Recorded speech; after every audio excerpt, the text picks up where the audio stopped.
I knew Jeff was going to be a problem the second he called our biggest client low-hanging fruit. But even before that circus rolled in, my world was spreadsheets, contract red lines, and bulletproof paper trails. Not glamorous, not headline-grabbing, but solid. I was the firewall in heels. 8 years of holding the line, translating lawyerese into practical English, and keeping our largest account. Fortune 100 client with lawyers that probably bill in 15-second increments, happy, compliant, and lawsuit-free. I wasn't flashy, never needed to be. While salespeople chased quotas and VPs played dress-up for all-hands meetings, I was the reason legal slept at night. Every major deal, clause, or change, especially with this client, ran through me and got CC'd to legal. Like a reflex, like breathing. Our compliance contact over there, Marissa, even joked once that I was her contractual spirit animal. We had a rhythm, tight, cautious, and dry as toast, but God did it work. And maybe that's the problem. My kind of work doesn't feel exciting until it's too late. It's the seatbelt you hate until the crash. So most days I sat there in my ergonomic chair, sipping cold coffee, watching the storm clouds gather around other people's messes, knowing mine wouldn't be one of them. Which is why what came next hit like a freight train full of unpaid invoices and ego cologne. And hey, before we dive face first into the legal meat grinder, just a quick thing. If you're one of the 90% listening to stories like this without subscribing, why? You're already here. One click helps the team way more than you think. And a like? That's like a virtual espresso shot for our editor who hasn't slept since Tuesday. All right, back to the paperwork massacre, so here's how it worked. When sales cooked up some new strategic pivot, I was the one who quietly asked, have we looped legal in? When a new product feature tiptoed into gray area territory, I flagged it with a polite per our agreement section 14C. I wasn't trying to slow things down. I was trying to make sure the boat didn't sink from the inside, and it worked. No lawsuits, no breach notices. Our client's compliance liaison sent me thank you emails that read like love letters, at least in corporate terms. Appreciate the clarity and foresight on the DPA revision. That's as romantic as it gets in my line of work. Internally, I was the calm in the chaos. The kind of person people only noticed when they needed something impossible done yesterday. I didn't gossip. I didn't go to lunch with the cool kids. I didn't network. But if a deal was hanging by a thread because someone didn't read Clause 9A, I was the one who had already highlighted it and emailed it and filed it under potential catastrophes avoided. My desk wasn't by a window. I never got the good parking spot. But when it came time to renegotiate the biggest contract in our portfolio, guess who the client requested be on every call? That's right, me. Not the VP of Revenue. Not some swaggering director with a buzzword addiction. Me. For a brief, stupid moment, I thought that mattered. Then Jeff showed up. Fresh from whatever consulting clown college teaches you to say synergy with a straight face. He wore loafers with no socks and talked like LinkedIn had come to life and done a line of coke off a Gantt chart. And from day one, I could feel it. He thought I was furniture. Worse, he thought I was outdated furniture. But that comes later. In those final golden weeks before Jeff's reign of error, I was still trusted. Still looped in. Still CCing legal like my career depended on it because, spoiler alert, it did. The ship was steady, the logs were tight, and the storm hadn't hit yet. Not that anyone else could see the clouds, but I could. Jeff arrived like a drunk magician at a funeral, way too loud, too confident, and swinging around buzzwords like they were Mardi Gras beads. Didn't shake hands, he aligned synergies. Didn't introduce himself, he established velocity. Day one, he gathered the team and delivered a monologue about redefining operational agility, which I think meant ignoring all process and praying we don't get sued. And right there, with his $300 haircut and tech bro tan, I knew this guy had never lost a client and his shirt in 1 quarter, but he was about to. He zeroed in on me pretty fast. I was the only one in that room not nodding like a bobblehead during his onboarding sermon. I just sat there, arms crossed, sipping from a mug that said, "Documentation saves lives." I bought it as a joke, turned out prophetic. On week 2, he led a call with the strategic accounts team, big client updates, contract amendments, stuff that would have made my inbox light up like a Christmas tree a month ago. Instead, it was all happening without legal. I raised my hand virtually. Have we run this language by Sarah's team in legal yet? He rolled his eyes like I'd asked if we could fax it instead. Stop CCing legal on everything, it's overkill, he snapped. Not just to me in front of the entire team. It scares the client, makes us look paranoid. We're not running a courtroom, we're building relationships. I looked at the screen. I could see 3 junior account reps freeze mid-smile. One slowly backspaced a draft email that had it legal already typed in. Another pretended to drink water for a full 30 seconds. I paused, muted myself, and just stared out the window for a beat. Ohio's sky looked like wet cement. Then I unmuted, smiled, and said, understood. That was it. No fight. No protest. I knew a hill when it wasn't worth dying on, especially in front of a guy who thought policies were optional and NDAs were buzzkills. But make no mistake, I felt it. That invisible tilt in the room when someone rearranges the furniture and doesn't warn you. I wasn't scared. I wasn't angry. I was something else. A low hum behind the ribs, a warning from the bones. I stopped CCing legal, not just in spirit. I physically removed the autofill from my email client. No more default at legal, no more FYIs. Jeff wanted streamlined, he'd get silence, and I watched. I watched how fast things changed when no one checked the fine print. Jeff started fast-tracking contract updates, telling the team we were too valuable to get bogged down in red tape. He called me once to ask if we could just remove some of that indemnity junk from the client renewal. I told him politely that indemnity junk is why we weren't bankrupt. He laughed. You're adorable, but we're playing a different game now. Cool. Just let me know when the penalties start stacking up like pancakes at a truck stop. From that moment on, I became a ghost. Not in the spooky sense, more like I faded from Jeff's world. I was no longer looped into strategy calls. My advice, once treated like gold-plated policy, became background noise. At one point, he told the team, we're all adults here. Use your judgment. We don't need to ask mommy legal every time we sneeze. I stared at my monitor and wrote the date down. Just the date. It felt like something future me might want to revisit. I wasn't going to play the martyr. I wasn't going to storm his office and scream about compliance. No, I'm not built like that. I'm built like granite, quiet, immovable, and excellent at erosion, so I followed instructions. I stopped involving legal. I watched our client account get more tangled by the day. And every time something looked off, I made a note, not public, not dramatic, just a tidy little log. No noise, no resistance.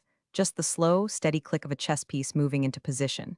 It started with a Slack message at 6:04 a.m. Big news coming, be ready to move fast. No salutation, no punctuation, just a command like we were a pack of caffeinated wolves. And by 9:15, Jeff was screen sharing a deck titled Expansion Initiative, Accelerated Win-Back Strategy. It had animated bullet points, confetti gifs, and at least one slide with a fist bump emoji. I swear on every red line I've ever tracked. The plan? Push a rapid expansion with our largest client, double the user volume, roll out new data capabilities, ignore the original timelines, and get them signed by Friday. Never mind that the contract limited scale-outs without pre-approved security audits and strict localization protocols for their EU data. Jeff called those legacy bottlenecks. I called them landmines with timestamps. Sales drank the Kool-Aid like it was bottom-shelf tequila. Jeff promised bonuses, fast-track promotions, even hinted at an off-site in Cancun. By lunch, he had the team high on velocity and allergic to due diligence. Our client's rep sent over a draft amendment at 2:37 p.m. Jeff replied within 10 minutes, looks good, let's move. No need to nitpick. We're aligned. He never ran it through legal. Never even sent it to me. I wasn't even in the loop until I overheard one of the junior reps in the break room whispering, do you think we'll get in trouble if we skip the privacy appendix? Jeff said the client's chill about it. That's when the temperature in my skull dropped to sub-zero. I walked straight to my desk, opened my personal folder, one I hadn't touched in years, and created a new doc. Client expansion risks confidential, internal notes only, and I wrote. Not emotionally, not with flair, just a surgical inventory of what Jeff was breaking and when. Clause 5.2 requires 60-day written notice for data localization expansion. No notice filed. Clause 7.1, B scaling user count beyond threshold requires revised pricing model and board sign-off. No pricing change proposed. Clause 9.4, any changes to data handling require an updated DPA. No DPA on file. No CCs. No alarms, just one woman with a keyboard and a quiet grudge. By the end of the week, I had 12 bullet points, all time-stamped, all matched with internal messages and draft documents. I didn't need to tell anyone anything. I was building a time bomb disguised as a receipt folder. Meanwhile, Jeff strutted through the office like he'd invented contracts. Sign and close, sign and close. He kept chanting like a frat boy hyping up a beer pong final. He overrode 2 internal controls meant to flag contract deviations. I know because I built one of them. I got an alert that said deviation escalated, no legal review, and 10 minutes later that alert vanished. Jeff had disabled the watchdog entirely, so I documented that too. It felt like watching someone speed through red lights in a school zone, yelling about innovation. And the worst part? Everyone wanted to believe him. Even people who should have known better nodded along. They were tired of slow deals, tired of process, tired of playing defense. Jeff sold them a shortcut and they took it like candy from a hallucinating uncle. Me? I didn't argue. I didn't email legal. I didn't forward any of it to Sarah's team. Jeff wanted clean lines of communication, so I made mine surgical. My notes grew, so did my silence. I started printing the logs at home, filing them in a manila folder labeled vacation reading. Every new document Jeff approved without oversight got its own entry. Every time he skipped a clause, ignored a flag, or told someone, let's just get it signed, I clicked save and moved on. I didn't know exactly how this would end, but I knew it was coming.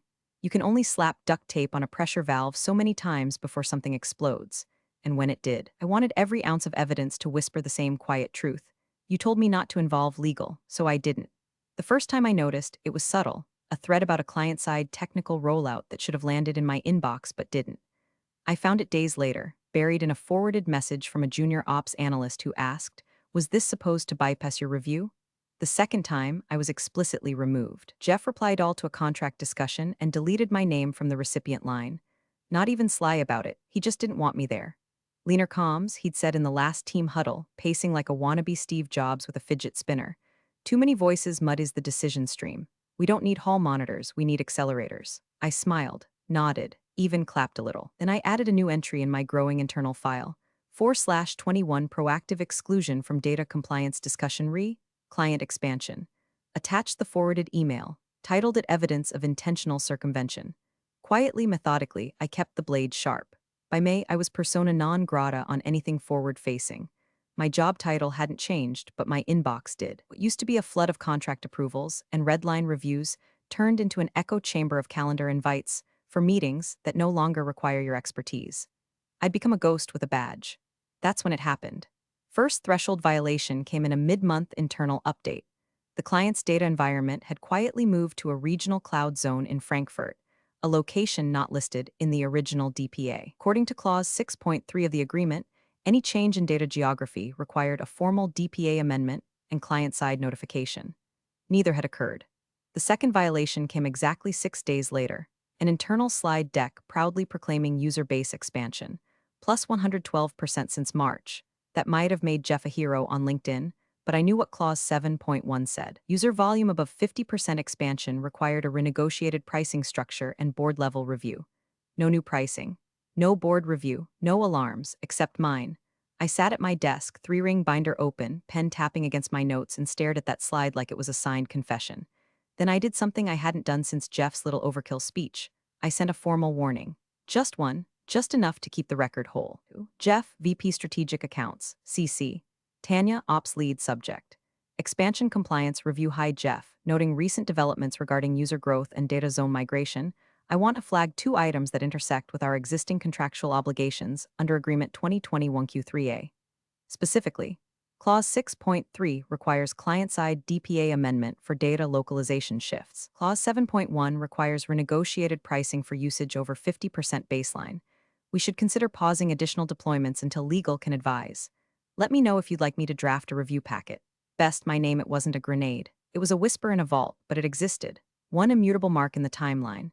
Jeff never replied. Tanya acknowledged receipt with a cold, corporate thanks noted.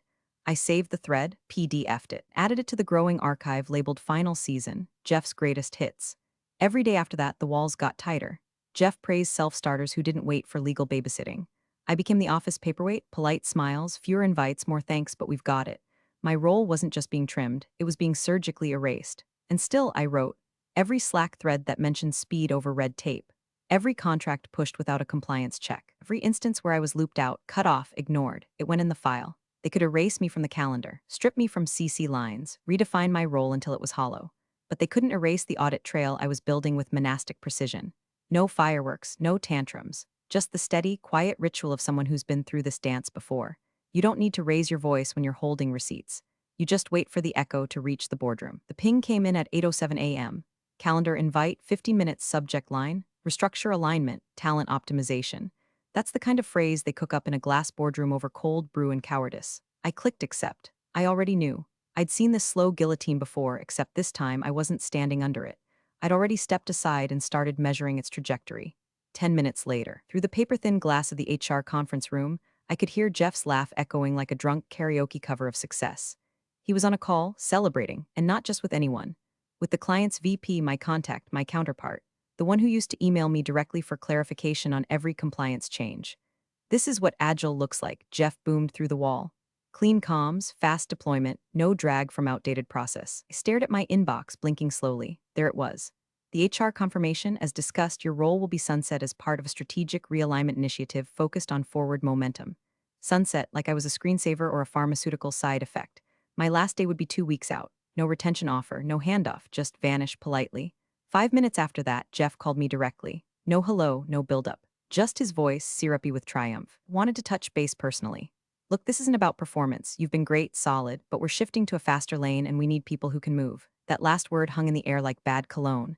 I said nothing for full 3 seconds, just breathed in and let the room chill. Then understood. I'll initiate the wrap-up protocol. You're a pro, he said. Knew you'd get it. Appreciate you keeping this clean. Clean. That word twisted in my throat like a fishhook. I spent the rest of the day clearing files, exporting what I needed, just what was mine, just what was relevant, and backing up the logs I'd been quietly building for months. Everything stayed inside the lines. Nothing sent externally. No leaks, no drama, but my final entry was a thing of beauty. I opened a blank draft, addressed it to one internal alias only, compliance board at company name. Not legal, not Jeff, just the board's shadow inbox, one we were told to use for high-risk compliance concerns. It wasn't flashy. It didn't trigger alerts, but it got archived, it got read. Eventually. The subject line was simple: contractual risk indicator strategic accounts expansion. Inside, I attached a summary of the infractions, date-stamped, clause-tagged, cross-referenced. I didn't editorialize, I didn't predict doom, I just laid the bricks. 12 pages of noted concern, written with the tone of someone folding a flag. And then I waited. I didn't cry, I didn't scream, I didn't even tell my partner that night. I came home, opened a beer, and watched the rain chew the edge of the porch. Somewhere in the dark, I felt the anger circling, but I didn't let it in. Not yet, because something colder had taken its place. Not rage, not grief. Readiness. Jeff thought he'd won. He was strutting through the company like a rooster on espresso, slapping backs, getting praise for numbers that hadn't hit yet. He had the client's VP eating out of his hand temporarily. No one was asking where the backup documentation was. No one was digging into Clause 7.1b or the DPA deviation on Frankfurt. But I knew they would, because these things always come due. Compliance doesn't yell. It whispers and then it swings. And when it did, my name would be in the file, not as a mistake, not as the forgotten voice, but as the one who warned them. It was a Thursday when Tanya messaged me, not from her company email, but from her personal Gmail. Subject line: holy shit. No greeting, no pleasantries, just a screenshot. At the top, the client's legal department logo. At the bottom, 4 bolded words: formal breach of contract. She didn't even write a message. Just the screenshot, like she was holding up a bloodied knife she didn't remember picking up. I read it 3 times, slowly. The air around me felt thinner with each pass. Breach grounds listed: failure to submit revised DPA upon infrastructure migration, unauthorized user expansion exceeding contractual volume limits, material changes enacted without formal amendment or legal approval. Estimated penalty, up to $2.6 m, with right to terminate entire agreement pending board review. The crown jewel of Jeff's expansion initiative, the $15 million Agile partnership he'd used to justify gutting my role, was now sitting on a legal chopping block, and the axe was being sharpened. I didn't reply to Tanya's email. What was I gonna say? Told you so? You looped me out? I just sat there, exhale trembling, beer half-warm on my desk, and stared at that client header like it was a ghost that had finally decided to knock. By noon, my phone buzzed again, this time from Ryan, one of the junior sales guys. A LinkedIn message because I was no longer internal. Did you see what happened? Legal is going nuclear. Jeff's freaking. They're saying someone warned the board? I closed the app. Let the panic echo. That afternoon, I imagined the office like a submarine with a cracked hull. Emails ricocheting like sonar pings. Execs tossing around phrases like non-material breach and good faith remedy window while sweat soaked through their branded polos. And finally, after months of being the Cassandra in orthopedic flats, I was outside the blast radius. I wasn't in those meetings. I wasn't being asked for emergency documentation. I wasn't running interference between legal and sales with a forced smile and a dry throat. I was out, and oh, how they needed me now. Sarah, one of the senior legal counsels I used to CC religiously, finally got involved. I knew the exact moment she was looped in. Tanya forwarded me a reply, subject line: urgent, timeline of client expansion activity. Sarah's response: why weren't we notified? Where are the compliance flags? Was legal ever consulted? They weren't rhetorical questions. She knew the answer. Everyone did, but now the answers had consequences. I pictured Jeff in that meeting, face tight, collar damp, trying to spin phrases like lean innovation into legal defense. I pictured the ops team scrambling to assemble emails they were never copied on, trying to reverse engineer a trail I had already built, sealed, and submitted like a gentle curse. And most of all, I pictured the moment when someone, probably an overworked paralegal or risk analyst, finally stumbled across my final email, one I'd sent 24 hours before my termination. The one with bullet points, clause citations, and dates. No legal CC, just the board compliance alias, per instructions. I didn't text anyone that day. I didn't post a cryptic meme on LinkedIn or send a thinking of you note to Jeff. I just sat back, cracked a new beer, and played the breach notice like a lullaby. There's a silence that comes after fire alarms and screaming, the kind where everything is still smoking and no one knows who's in charge anymore. That's the silence they were in now. And I was watching from the shore. Dry, distant, done, not vindictive, just right. The investigation didn't start with a bang, it began with a checklist. Legal's version of a crime scene diagram. They weren't screaming, they were sorting. Unwrapping Jeff's agile masterpiece one thread at a time and finding out it was more duct tape than design. From what Tanya told me, because by now she was sending nightly updates like a war correspondent, the legal team began reconstructing the deal flow. Contract edits, email threads, Slack approvals, the works. They were searching for that golden thing everyone pretends they want but secretly fears: accountability. And what they found instead was a vacuum. No legal reviews, no documented escalations, no flagged violations in the official pipeline. Just glossy slide decks, rubber-stamped approvals, and Jeff's voice memos telling sales to keep legal at arm's length. They'll just slow us down. But it didn't stay quiet for long. One junior legal associate, Alina, I think her name was sifting through the compliance audit archive when she noticed something odd. A single email sent directly to the compliance board at Alias.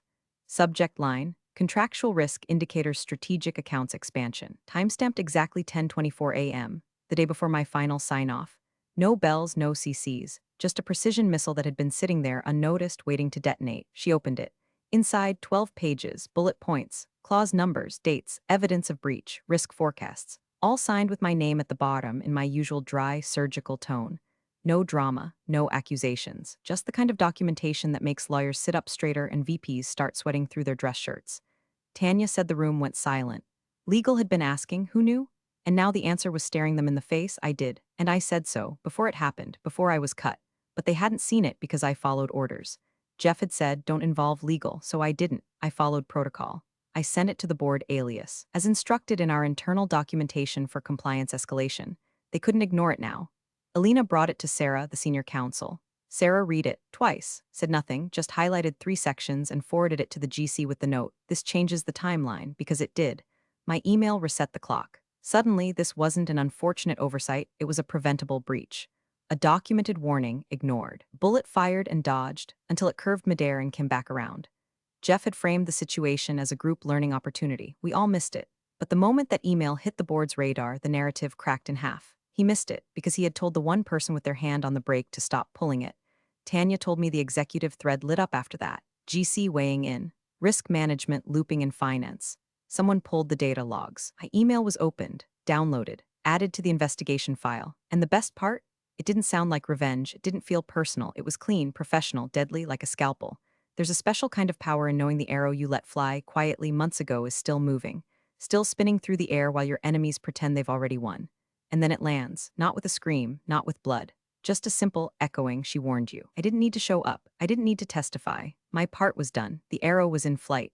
Now all I had to do was wait for the sound it would make when it hit the wall behind Jeff's smirk. They booked the boardroom on a Sunday.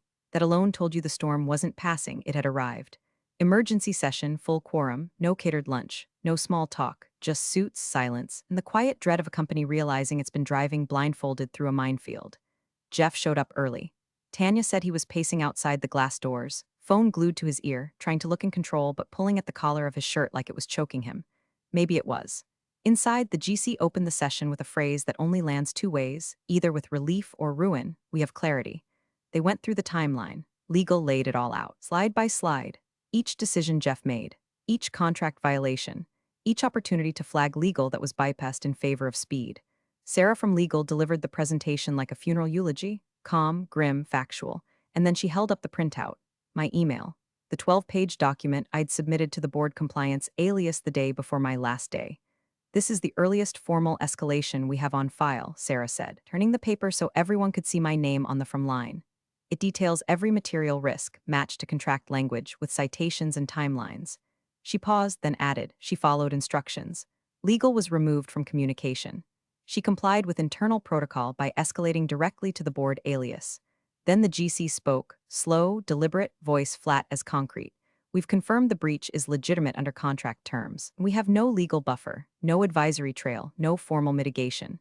The client is within their rights to terminate and impose penalty clauses. Estimated loss $50 million minimum. Silence. Jeff, who had been shifting in his seat like a child too big for the chair, finally spoke, or tried to. Okay, wait, this wasn't sabotage. This was a process breakdown. We were operating lean. That was the mandate. I inherited legacy bottlenecks. She was part of that. I mean, respectfully, she didn't involve legal either. He motioned toward my name on the printout like it was a weapon pointed at him. The GC didn't even blink. She was told not to in a team-wide call. Multiple witnesses confirmed. She adjusted behavior per that directive, and she still flagged the risks internally using the designated channel, which, again, you requested legal be removed from. Sarah followed up. Voice like steel under silk. You don't get to amputate your brakes and then blame the driver when the car crashes. Another silence. This one heavier. Someone on the board cleared their throat, but no one spoke. Tanya said Jeff's face had gone the color of dishwater. He was blinking like he had something in his eye, but everyone knew it was just panic short-circuiting the spin machine in his head. Board chair finally leaned forward and asked, "Did you understand that her role required legal oversight on all client expansion initiatives?" Jeff nodded. "Yes, but did you remove that function?" A longer pause, then a nod, smaller. "Yes, then this breach is yours." There was no argument after that, just rustling papers, someone coughing, the sound of power shifting chairs. The arrow had landed. But the damage, still spreading. The air in the boardroom wasn't just tense. It was thick, thick like molasses, made of dread and dotted with the faint smell of Jeff's desperation. Tanya said you could hear the hum of the projector louder than anyone breathing. Every eye was fixed on the screen at the end of the long oak table, where a single email glowed in white light. From my name to Compliance Board at Company Subject. Contractual Risk Indicator Strategic Accounts Expansion Date. The day before I was terminated CC. None that last part. That empty CC line? It may as well have been a gravestone. The board chair leaned forward, elbows on the table, voice low but sharp enough to slice marble. You told her not to involve legal. Jeff tried to smile. A twitch really, more like a facial glitch.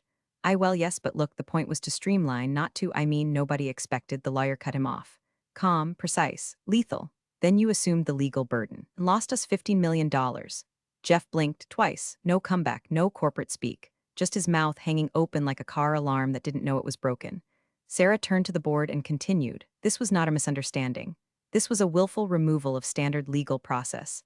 The subject of that removal, she nodded toward my name, acted within protocol. She warned you. She documented risk. She did everything short of setting the fire alarm off in the parking lot. Tanya said no one moved. No one spoke. You don't interrupt when the guillotine drops. Jeff reached for his water like it might save him. His hands were shaking. The glass clinked against the table, echoed louder than his last defense. I didn't think it would escalate. The GC didn't even turn to him. Just addressed the board. There is no ambiguity here. This wasn't a systemic issue. This was one man dismantling a safety protocol because he thought process was beneath him. This breach and its financial consequences are isolated and traceable. The documentation is unambiguous. And then, as if choreographed by some divine sense of irony, the projector auto-refreshed and reloaded the email. The whole thing, my name, the timestamp, every bullet point, every clause reference, all of it hanging above Jeff like scripture. He sat back, slumped, pale as drywall. His forehead glistened. His fingers tapped nervously against his slacks. The back of his neck had gone blotchy red. Tanya said he looked like he wanted to evaporate, but there was nowhere to go. The final silence lasted nearly a full minute. Then the board chair closed his folder, stood, and said to no one in particular, "Let the record reflect, we were warned." That was it. No yelling, no slammed fists, no dramatic exits, just silence, broken only by the soft click of laptops closing and chairs sliding back across the floor. As the room emptied, Jeff sat there, alone, staring at the screen, my name still glowing like the last match in a blackout. No CCs, no legal, just consequences. Big thanks for watching, you sneaky seniors. Subscribe to keep the coffee pot brewing revenge. Your ex-colleagues won't know what hit him.